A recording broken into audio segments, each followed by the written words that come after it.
morning team. It's a bit brisk. 7:30, we're on our morning walk.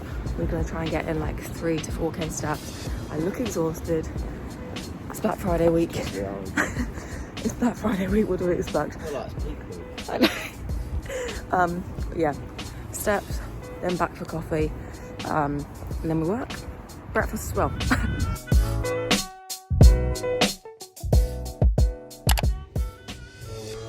Okay, so we are back. I've done 2.5. How many have you done? 4? We did. Well, little legs. We did the exact same.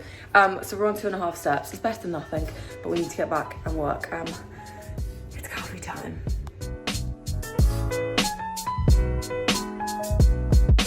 Good afternoon, guys. So it's 1 o'clock.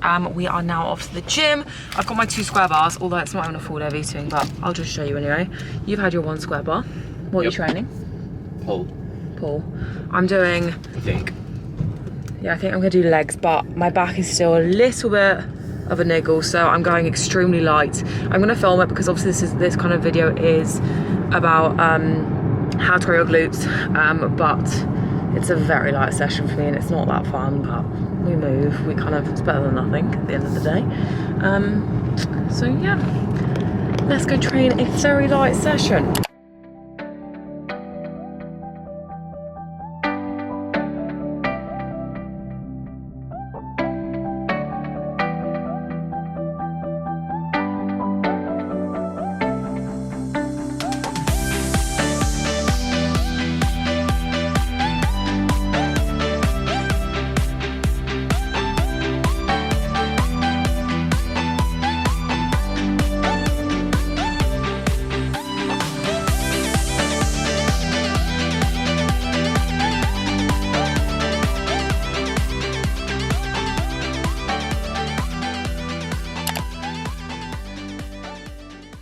Okay, so firstly, yeah, I'm sat on the floor. I'm not even going to lie. So just sat on the floor, that's my phone there. Because Harv is downstairs doing check-ins, so he's in the office. And we have furniture, but we kind of don't have anywhere else to film right now. I want to kind of do up the spare bedroom, to have it as a spare bedroom, but also an area where I can do some sit-down chit chats. So right now, we're sitting on the floor. We are having something coming, like a big chest, like big side table, that's it. A big side table in a week's time. Yeah, this time next week that's coming, which I'm really excited for. It's going to match these here, which are literally, I love them. They are from Matalan, and then this huge glass lamp is from Next. This is somehow turned into a update of home products, but anyway, so I thought I'd basically sit down and chat to you guys about the title of this YouTube video, so how to grow your glutes, and my kind of top tips. Now, it's kind of a very asked question for me, and yes, I have seen significant growth since, I would say, the start of lockdown, so around 2 years now. I've seen significant growth in the last couple of years when I have really dedicated my kind of time to wanting to achieve my goals. And the biggest thing for me with competing is the fact that I do need to grow my lower body, and the girls on stage have insane glutes. Like, they are huge, and in order for me obviously to be competitive on stage, and for myself, like, I just enjoy having, like, I like bigger glutes and bigger legs. Like, I like having bigger quads. Never used to, absolutely used to hate that. This year I'm pretty proud of how they came in. I'll kind of get a photo here. But they could have come in lean, like I could have come in leaner, and with obviously more muscle mass, it just means calories probably won't have to go with kind of muscle mass, like I'm in a leaner position now, so we won't kind of have to dig as deep. So that's kind of the thing with the whole cutting, bulking, like each time I'm putting myself into that better position. Now, I don't know how long I'll be doing this for. I'm just kind of playing it by ear, going by how I feel, and just seeing how I feel, kind of year to year, day to day, week to week, month to month, you could kind of say. So in terms of my top tips, basically I have kind of written down a couple of tips that I think need to be considered when obviously growing your glutes. You have just seen a workout that I did. Now, I usually lift a lot heavier than this, so I was doing 160 kilo hip thrust there. However, I usually lift about 200.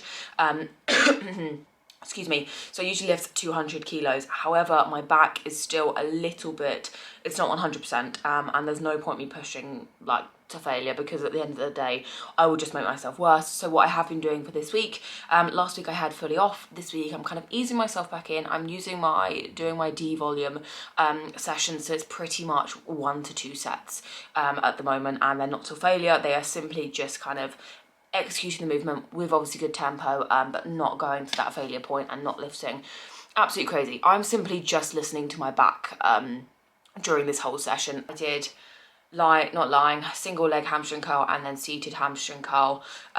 Also did hip thrust, leg press, which leg press I needed to get more depth a little bit, so I just instead added in an extra pause at the bottom. An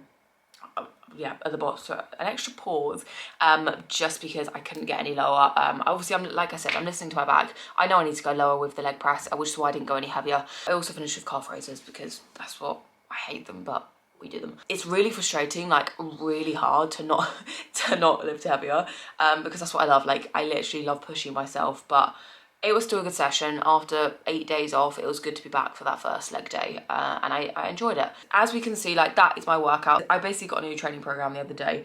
Quads and delts, upper, rest, lower, rest, hams and glutes, rest. So yeah, I train pretty much legs. You could say like 2.5 to 3 sessions per week.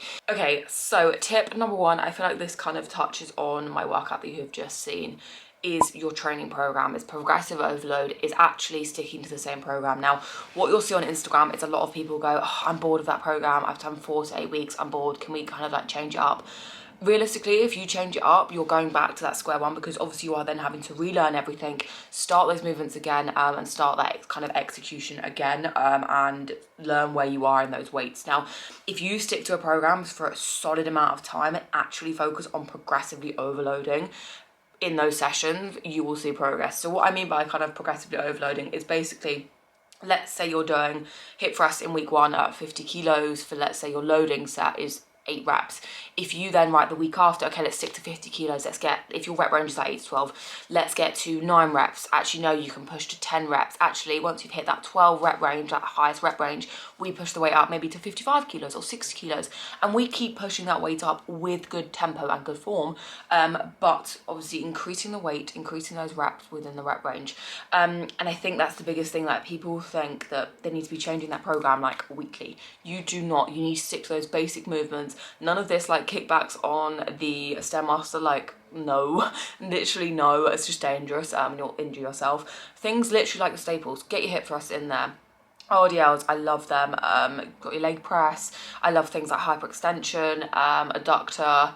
They're kind of like my main ones that I do, and I would say they're literally my main 5 that I do. None of this, like I said, none of this kickbacks on the Stairmaster, but stick to the staples. Like, with your training program, make sure it's obviously written for you, personalized for you. Like, if you're training 4 days a week, think about the split depending on what you're wanting to grow.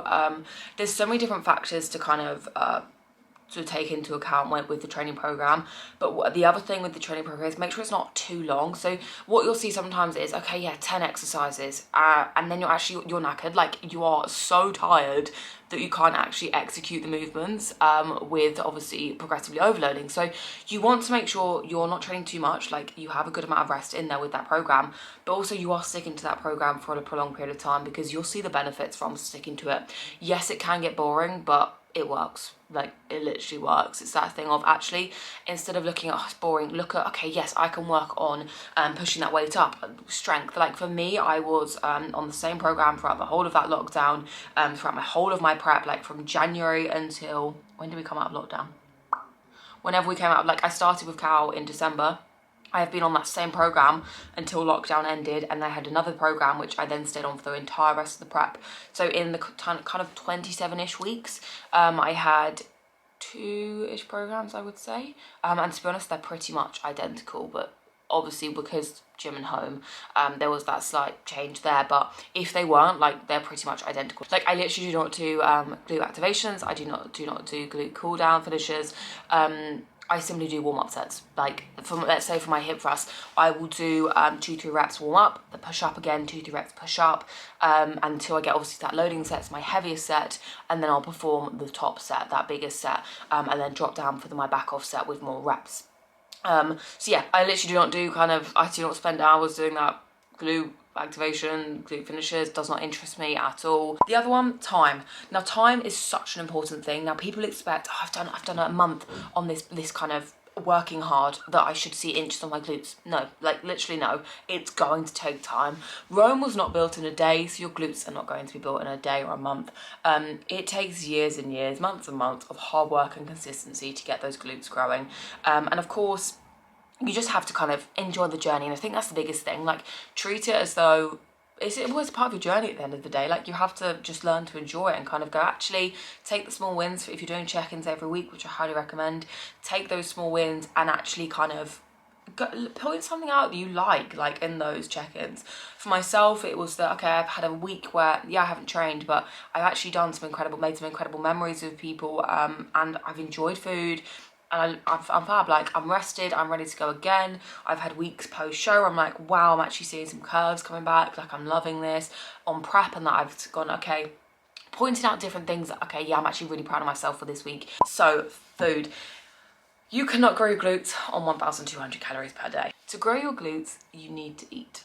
You can obviously grow at maintenance, it's going to take time, and maintenance is still progress. Like, Harv and I were having this conversation earlier where people feel like if they're maintaining it can be boring, which, yeah, fair enough, like, it doesn't sound as cool, does it, like, compared to cutting and bulking, but maintenance is still progress, and if you enjoy it, then so be it, like, do it. I highly suggest tracking calories. If you don't enjoy that, then I would suggest obviously being mindful, making sure you're eating enough protein, that is really key, and just making sure, yeah, you are fueling those sessions, because a lot of the time you'll see people actually undereat. Like, 1,200 calories is not enough. You need to be eating those carbs are friends.